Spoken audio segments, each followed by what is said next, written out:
Hello बच्चों, कैसे हो आप सब लोग। मैंने हारिका आप सब लोगों का फिर से और आखिरी बार आप लोगों का स्वागत करती हूँ आपके अपने समरी लेक्चर में। और बच्चों, मैं उम्मीद करती हूँ आप सब बच्चे मस्त होंगे, स्वस्थ होंगे, खूब बढ़िया से अपनी पढ़ाई कर रहे होंगे।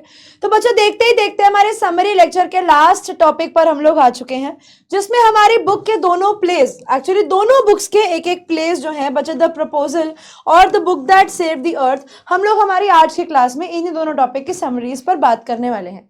अब बच्चे, द प्रपोजल में हमारे पास टोटल 3 कैरेक्टर्स होने वाले हैं,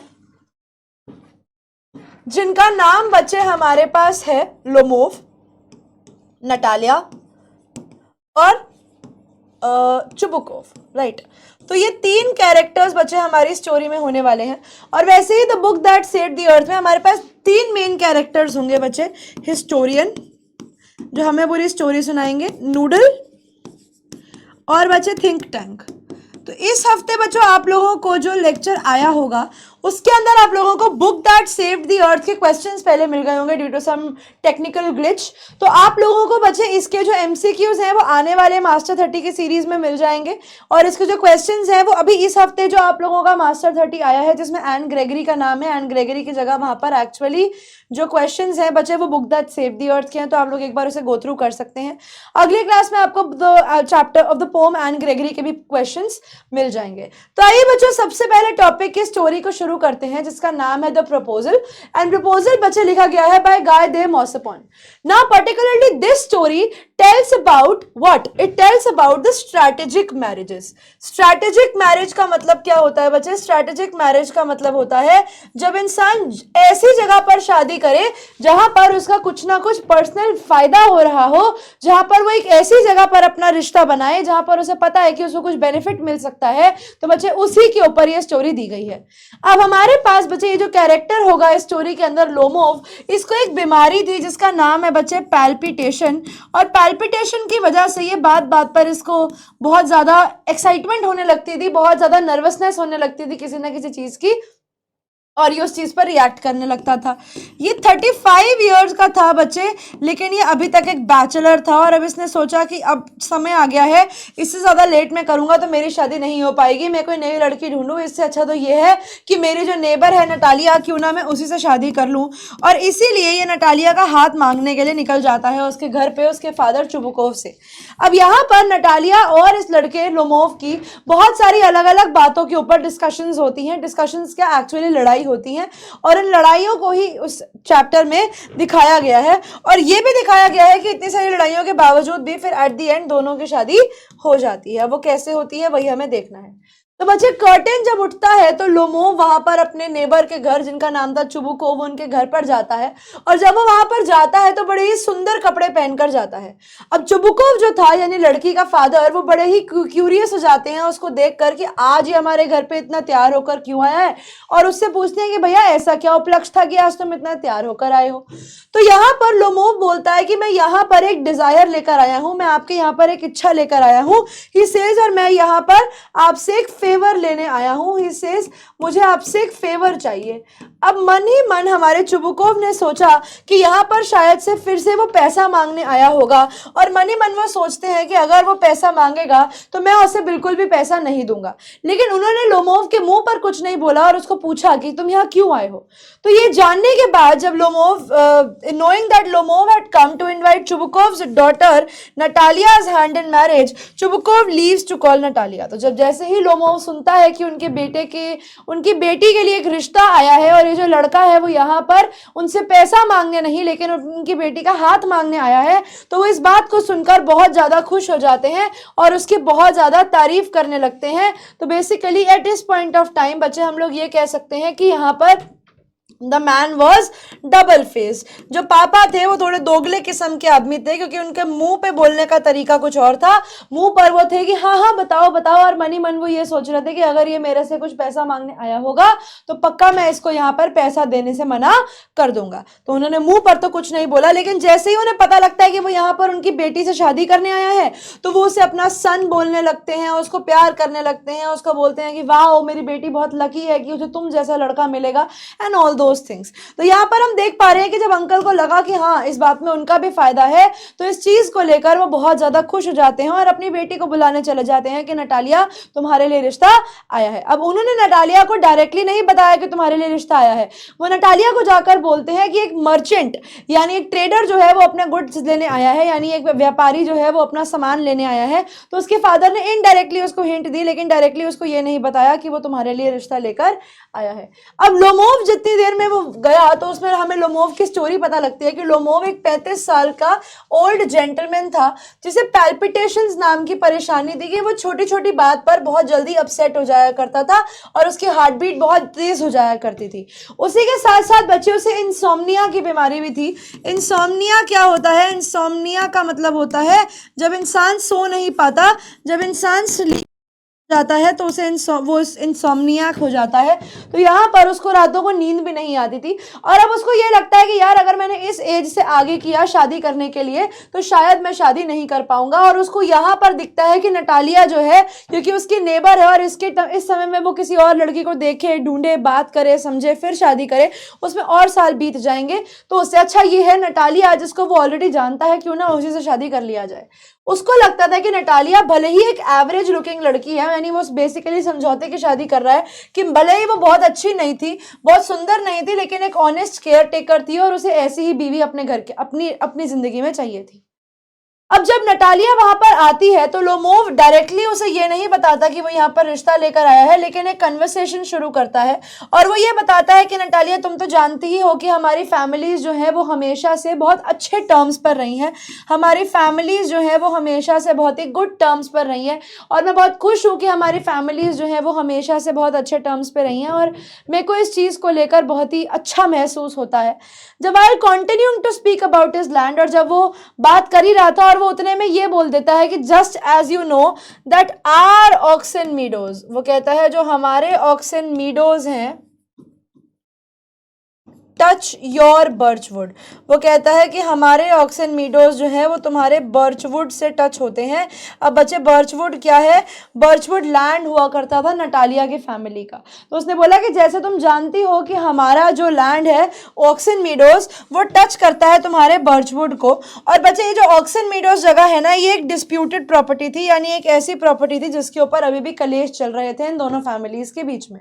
और यहाँ पर लोमोव ने जाने अनजाने में इसी टॉपिक को उठा दिया और नटालिया बोलती है तुम्हारे ऑक्सन मीडोज, ये कैसे हो सकता है? वो कहती है कि ऑक्सन मीडोज तो हमें बिलोंग करते हैं, ऑक्सन मीडोज तुम्हारे कैसे हो सकते हैं?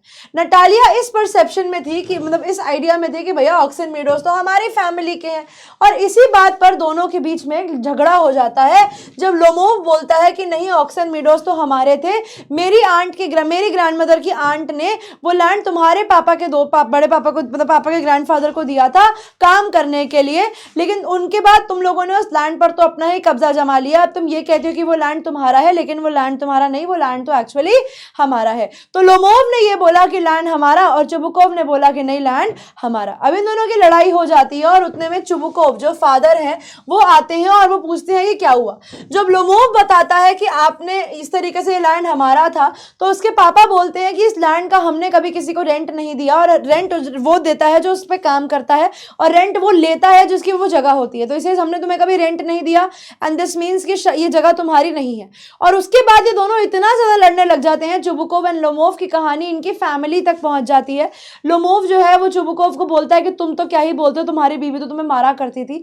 और लोमोव के लिए भी चुबुकोव की जो चुबुकोव है वो उसके ऊपर भी बोलता है, उसकी फैमिली के रिगार्डिंग भी बोलता है कि तुम तो बात ही मत करो, तुम्हारी जो फैमिली है उसके बारे में तो हम डिस्कशन ना ही करें तो अच्छा है। तो दोनों के बीच में बच्चे एक हीटेड आर्ग्यूमेंट जो है वो स्टार्ट हो जाती है। ठीक है, तो दोनों की फैमिलीज के अंदर एक अच्छा खासा कलेश हो जाता है एंड जिसकी वजह से वो दोनों एक दूसरे पर चिल्लाते हैं, शोर मचाते हैं। और लोमोव जो ऐसी सिचुएशंस में बहुत ज्यादा नर्वस हो जाता है, उसको पैल्पिटेशन होनी शुरू हो जाती है and he had a numb foot, और उसके पैर जो है वो हो जाते हैं। अब उसके बाद वो लोग गुस्से में लोमोव को बोलते हैं कि जाओ हमारे घर से निकल जाओ, और लोमोव भी गुस्से में घर से निकल जाता है।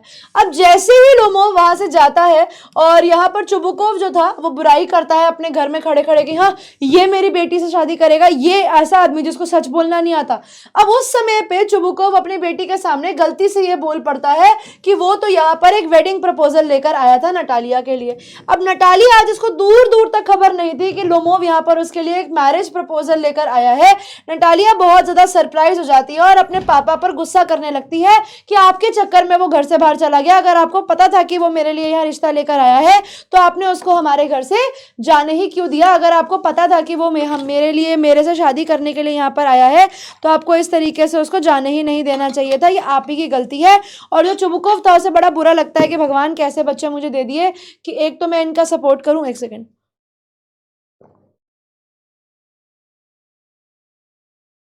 और फादर ये सोचते हैं कि एक तो मैं इनका सपोर्ट करूं, ऊपर से ही मुझे ही सुनाते हैं। वो अपने फादर को बोलते हैं कि अब आप एक काम कीजिए, अब आप जाइए और उसको वापस हमारे पास घर में लेकर आइए। और चुबुकोव अपने आप को बड़ा कर्ज करता है कि पता नहीं मैं ऐसी यंग डॉटर का बाप क्यों हूं, और इसके बाद जाकर वो लोमोव को वापस ले आते हैं।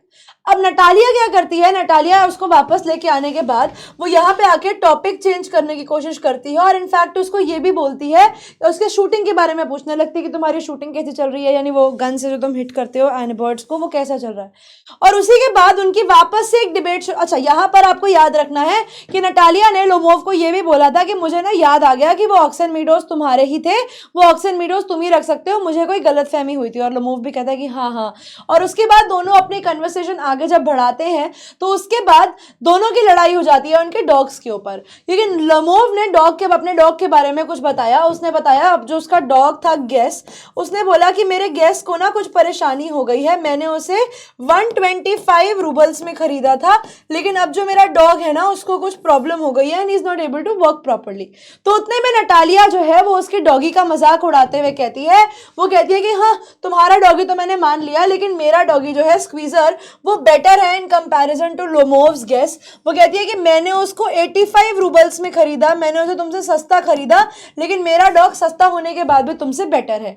और यहाँ पर लोमोव उसको कहता है कि भाई तूने तो 85 रूबल्स का खरीदा, मुझे वो कोई 25 रूबल्स में भी दे रहा होता ना तो भी मैं तेरा डॉग जो है वो नहीं खरीदता। और ऐसे करते करते दोनों के दोनों वापस से हीटेड आर्ग्यूमेंट में आ जाते हैं, जहां पर चुबुकोव उसके डॉग को कहता है कि तुम्हारा डॉग ओवरशॉट है, यानी तुम्हारा डॉग जो है वो एक बैड हंटर है। ठीक है, तो वो कहता है, लोमोव कहता है कि जो स्क्वीजर है वो एक ओवरशॉट डॉग है। ओवरशॉट डॉग होने का मतलब बेसिकली ये होता है कि जो डॉग का जबड़ा है वो थोड़ा सा डिसबैलेंस्ड है, ऊपर वाले दांत अंदर और नीचे वाले बाहर हैं, जिसकी वजह से वो डॉग का जो जबड़ा है वो प्रॉपरली ग्रिप नहीं बना पाएगा अपने खाने के ऊपर। और इस टाइम पर इन दोनों की लड़ाई हो जाती है कि वो कहता है कि तुम्हारा डॉग ओवरशॉट है और नटालिया बोलती है कि तेरा डॉग तो मरगिल्ला सा है, मरा हुआ सा है, तुम दोनों के दोनों अगर लटक भी जाओगे ना तो तुम्हारा डॉग तो ऐसा लगेगा जैसे मरा हुआ हो। तो इस वजह से इन दोनों की लड़ाई बढ़ जाती है और चुबुकोव फिर से एक बार उन सीन को देखने आते हैं और ये लड़ाई और ज्यादा बढ़ जाती है, क्योंकि पहले पापा ने उसके सही तो बोला कि देखो हर इंसान को अपना ही खुद का डॉग अच्छा लगता है, लेकिन उसके बाद भी इन दोनों की लड़ाई इतनी ज्यादा बढ़ जाती है कि सिचुएशन थोड़ी और टेंस हो जाती है, सब लोग हाइपर हो जाते हैं और लोमोव जो पैल्पिटेशंस का शिकार था वो इतना ज्यादा तबीयत खराब कर लेता है कि वो बेहोश होकर जमीन पर गिर जाता है। अब जैसे ही वो बेहोश होकर जमीन पर गिरता है तो जो दोनों के दोनों थे फादर एंड डॉटर, वो लोग उसके लिए पानी लाते हैं, उसको उठाने की कोशिश करते हैं, उसके मुंह में पानी डालने की कोशिश करते हैं, लेकिन वो नहीं पी पाता और वो लोग उसे डेड डिक्लेयर कर देते हैं। तो घर में हाहाकार मच जाता है कि हमारे घर में एक आदमी आया और वो मर गया। थोड़ी देर में जो पापा डॉटर हैं वो दोनों एक दूसरे को बड़ा कर्ज कर रहे होते हैं कि तुम्हारी वजह से मर गया, तुम्हारी वजह से मर गया। और थोड़ी ही देर में लोमोव जो है वो उठ के हल्का सा मूव करता है, तो उन्होंने उसे कुछ पानी दिया और चुबुकोव ने जल्दीबाजी में बिना कोई समय गवाए बोला कि एक काम करो, तुम यहाँ मेरी बेटी नटालिया से शादी करने आए थे, ये लो मेरी बेटी नटालिया का हाथ, मैं अपनी ब्लेसिंग्स देता हूँ। और वो कहता है कि मेरी तरफ से मैं इस शादी के लिए राजी हूँ, तुम जल्दी से अपनी होने वाली ब्राइड को किस करो और अपनी ब्राइड को यहाँ से लेते बनो, ये आज से तुम्हारी, मुझे इससे कोई लेना देना नहीं है। जब वापस से हमारा लोमोव अपनी सेंसेस रिगेन करता है तो वो अपनी एक्साइटमेंट एक्सप्रेस करता है और नटालिया को किस करके उससे शादी कर लेता है। नटालिया अगेन, उसके बाद दोनों की शादी हो जाती है तो पापा वाज लाइक कि चलो भाई मेरी टेंशन तो खत्म, अब आग लगी बस्ती में और अपन अपनी मस्ती में, मुझे कोई फर्क नहीं पड़ता है, इन दोनों की शादी हो गई, अभी दोनों अपनी लाइफ खुद हैंडल करेंगे, मैं इनके केस से बिल्कुल बाहर हूँ। और नटालिया और उनके लोमोव की शादी होने के बाद नटालिया और लोमोव में फिर से लड़ाई हो जाती है कि स्क्वीजर से बेटर गेस है या गेस से बेटर स्क्वीजर, लेकिन लोमोव जो था वो एडमेंट था और वो यही कहता है कि भैया मेरा डॉग जो है वो बेटर है। और इस तरीके से इन दोनों के बीच की जो लड़ाई है वो खत्म भी नहीं होती, लेकिन पापा कहते हैं कि छोड़ो भैया, मियाँ बीवी राजी तो क्या करेगा काजी, इन दोनों के, ये दोनों मान ही गए हैं एक दूसरे के साथ, तो मैं कुछ नहीं बोलूंगा इन दोनों को जो करना है ये लोग कर सकते हैं। तो both now the father was okay कि ठीक है भाई, if they wanted to marry each other, इन दोनों को एक दूसरे से शादी करनी है तो करने दो, it doesn't really matter to me. और इसी के साथ ये स्टोरी यहाँ पर खत्म हो जाती है। तो बच्चे अल्टीमेटली देखा जाए तो नटालिया को भी लड़का चाहिए था शादी करने के लिए और लोमोव को चाहिए थी लड़की शादी करने के लिए, तो दोनों एक दूसरे के लिए ठीक थे, राम मिलाई जोड़ी, एक अंधा एक कोड़ी, और दोनों की शादी हो जाती है। अब अगला प्ले जो बच्चे हमारा आता है वो थोड़ा इंटरेस्टिंग और इससे भी ज्यादा फनी है। अगला प्ले का नाम है बच्चे the book that saved the earth. अब the book that saved the earth के बारे में बच्चों आप लोगों ने मास्टर 30 में कुछ क्वेश्चंस देखे ही होंगे, तो आपको पता होगा कि इसके अंदर हमारी कंट्री के ऊपर, हमारे वर्ल्ड के ऊपर, हमारे अर्थ के ऊपर इस चैप्टर के मुताबिक एक मार्शियन इन्वेजन यानी एक मार्शियन अटैक जो था वो प्लान्ड था 2040 के अंदर, और ये स्टोरी जो है ये 2400s की है। ठीक है, 2400 और 2040 में फर्क है, याद रखना। तो हिस्टोरियन जो है वो एंशिएंट डिपार्टमेंट ऑफ हिस्ट्री से आकर बताते हैं कि हम उस एरा की बात करने वाले हैं जब एरा में किताबें हुआ करती थी, और वो ये बताते हैं कि एक किताब थी जिसका नाम था बच्चे मदर गूज। ये नर्सरी राइम की एक किताब है। ठीक है, ये किसकी किताब है? ये नर्सरी राइम की एक किताब है, और इस नर्सरी राइम की किताब के अंदर बहुत सारी पोम्स थी, जिस पोम्स को पढ़ के हमारे स्टोरी का जो मेन कैरेक्टर था थिंक टैंक, जो अपने आप को बहुत ही समझदार समझता था, वो बहकावे में आ जाता है और ये मानने लगता है कि धरती वाले जो है वो उनसे ज्यादा समझदार हैं, और उसे ये डर लगता है कि जैसे कि मानो ये हमारे ऊपर अटैक करके मुझे ही मार देंगे, तो वो यहाँ से भागकर दूसरी सेंचुरी, जिसे अल्फा सेंचुरी कहते हैं, वहां चला जाता है। तो बच्चे प्लॉट ऑफ प्ले जो है ना ये 28th सेंचुरी में है, यानी आप कह सकते हो कि 1900s के बाद का है।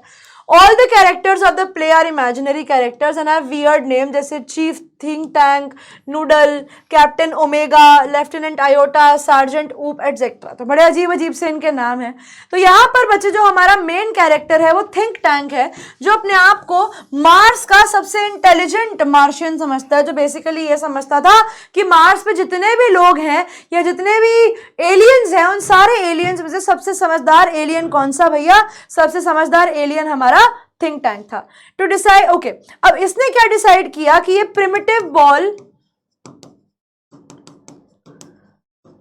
बॉल ऑफ मड, जिसका नाम अर्थ था, कि एक पुरानी सी मिट्टी की एक बॉल के ऊपर जो थी अर्थ, उस पे जाएगा और वहां के लोगों को इन्वेड करके एलियन कैप्चर कर लेगा। ठीक है, उसको हमेशा से लगता था कि क्योंकि उसका सर बहुत बड़ा है तो वो बहुत ज्यादा इंटेलिजेंट है, और हमेशा से वो चाहता था कि लोग उसकी तारीफ करें, और वो इतना बड़ा पागल था कि इनफैक्ट वो शीशा अपने मुंह के पास लाकर रखता था और शीशे को बोलता था कि ले शीशे, अब बता सबसे सुंदर कौन? और शीशा भी अगर थोड़ी देर कर देता था ये बताने में कि सबसे सुंदर आप, तो वो शीशे को भी डांटने लगता था कि अगली बारी थोड़ा जल्दी जवाब देना। तो ये इस तरीके का इंसान हुआ करता था।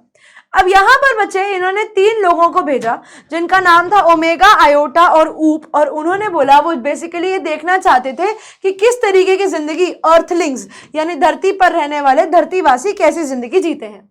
इन द नेक्स्ट सीन वो सारे के सारे एक लाइब्रेरी में आते हैं जो किताबों से भरा हुआ था, लेकिन उन सब लोगों को ये चीज समझ में नहीं आ रही थी कि वो कौन सी जगह पे हैं। क्यों? बिकॉज ये आयोटा, ऊप और ओमेगा ये सारे के सारे कौन थे? ये सारे एलियंस थे। इनके वहां पर किताबें नहीं हुआ करती थी, राइट? तो इन्हें पता ही नहीं था किताबें क्या होती है। तो जब ये लोग लाइब्रेरी में आए तो इन्हें यही समझ में नहीं आया कि ये लोग कहाँ आए हैं। तो उन्होंने अपने माइटी थिंक टैंक से पूछा एक अपने स्पेसशिप के थ्रू कि भैया आप बताओ कि हम यहाँ पर क्या करने आए हैं एंड यहाँ पर एग्जैक्टली ये क्या है।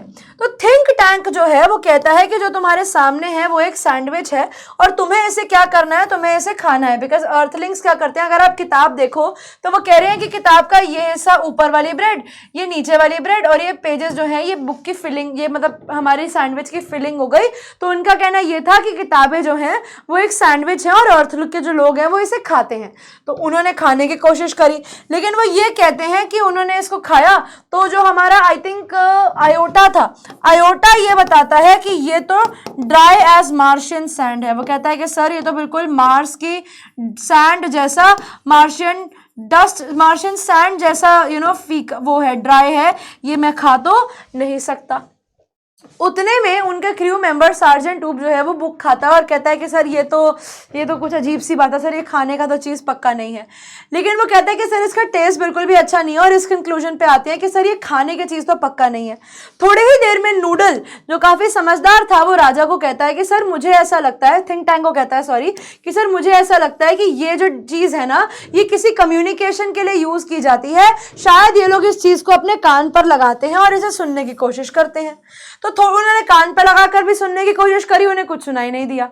थोड़ी ही देर में नूडल फिर से बोलता है कि सर मैंने ना किसी किताब में पढ़ा था कि शायद से ये ईयर कम्युनिकेशन के लिए नहीं, आई कम्युनिकेशन के लिए है। इसे सर शायद से ये जो भी इस किताब के अंदर लिखा है वो सुनने के लिए नहीं है लेकिन देखने के लिए है। तो शायद अगर हम इस बुक से कुछ समझना चाहते हैं तो हम उस चीज को देखकर समझ सकते हैं, हमें वो सुनकर समझ में नहीं आएगी। तो जो हमारे वो हैं थिंक टैंक, वो कहते हैं कि ठीक है भैया तुम इसको पढ़ के बताओ कि ये क्या लिखा है, what is written in it. तो उन्होंने, अब क्योंकि ऑब्वियसली वो लोग मार्स के थे तो उनको समझ में तो आया नहीं, तो उन्होंने बच्चे यहाँ पर कुछ विटामिन्स को स्वॉलो किया ताकि वो लोग पढ़ सकें कि हमारी धरती की किताबों पे क्या लिखा होता है।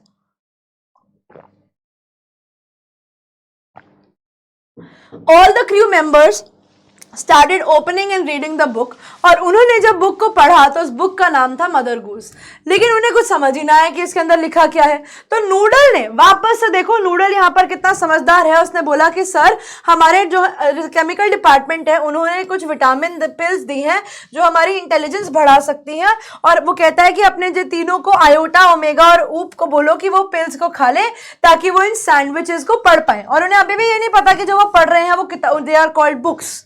तो ऊप ने जब बुक को पढ़ना शुरू किया नर्सरी राइम्स के, तो वो लोगों जो थे वो उसके लिटरल मीनिंग को पढ़ के हंस रहे कि भैया पहले के अंदर लिखा हुआ है कि हमारे जो इंडियन नहीं, हमारा जो वर्ल्ड है उन्होंने एग्रीकल्चर इतना अच्छा कर लिया है और कि उन्होंने भैया मेटल जो है वो भी जमीन में उगाना शुरू कर दिया।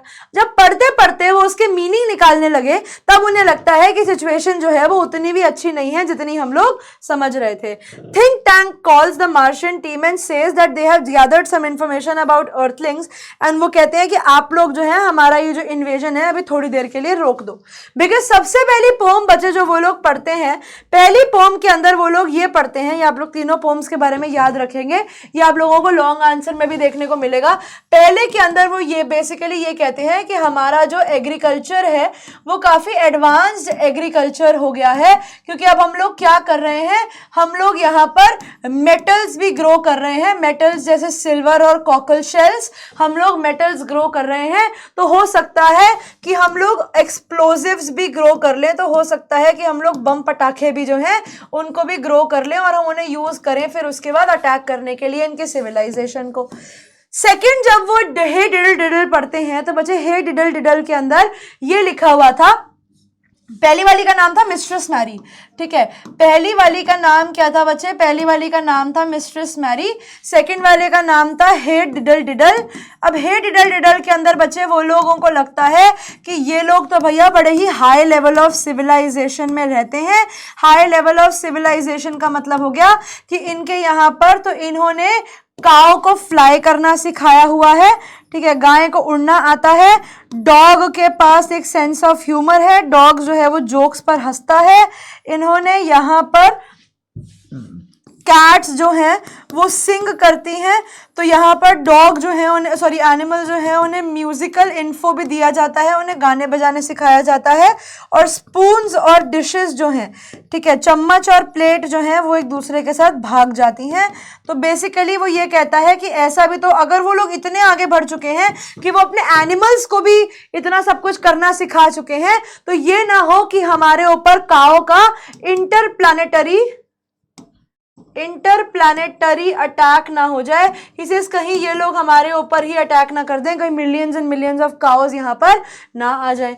उसके बाद हमारा जो थिंक टैंक है उसका दिमाग कहाँ पर खराब होता है, जब वो हम्टी डम्टी पोएम पढ़ता है, क्योंकि बच्चे हम्टी डम्टी का जो सर था, हम्टी डम्टी का जो सर था वो बिल्कुल थिंक टैंक से रिजेंबल करता था, वो बिल्कुल थिंक टैंक जैसा दिखता था, और थिंक टैंक को यही लगता है कि शायद से वो लोग इंडियंस नहीं सॉरी अर्थलिंग्स जो हैं वो शायद से मार्शियंस पर पहले से ही इन्वेजन प्लान कर रहे हैं, और उसको ये लगता है कि शायद से दे नो हिम, उनको ये लगता है कि अर्थलिंग्स को पता है कि वो कौन है, एंड यहाँ पर वो लोग किल कर देंगे थिंक टैंक को। तो थिंक टैंक इस चीज को देखकर बहुत ही डर जाता है, वो अपना जो ऑपरेशन नहीं, अपना जो इन्वेजन था, यानी जो वो अटैक करवा रहा था उसे अबॉर्ट कर देता है, बेसिकली उस अटैक को कैंसिल कर देता है और भाग जाता है, एंड रन्स अवे, और वहां से भाग जाता है कहां पर, प्रोक्सिमा, अल्फा सेंचुरी या Proxima, let me just confirm it.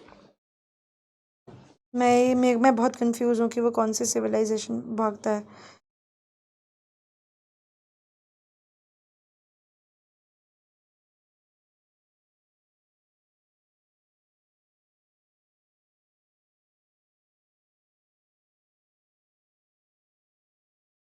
अच्छा,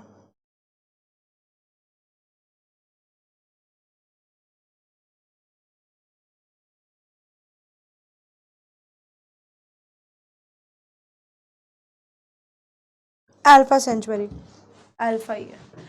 तो वो वहां से भागकर कहाँ जाता है, वो अल्फा सेंचुरी में जाता है, जो हमारे अर्थ की नियरेस्ट गैलेक्सी थी, ठीक है, वहां पर वो भाग जाता है, और उसके बाद ये मार्शियन इन्वेजन कैंसिल हो जाती है।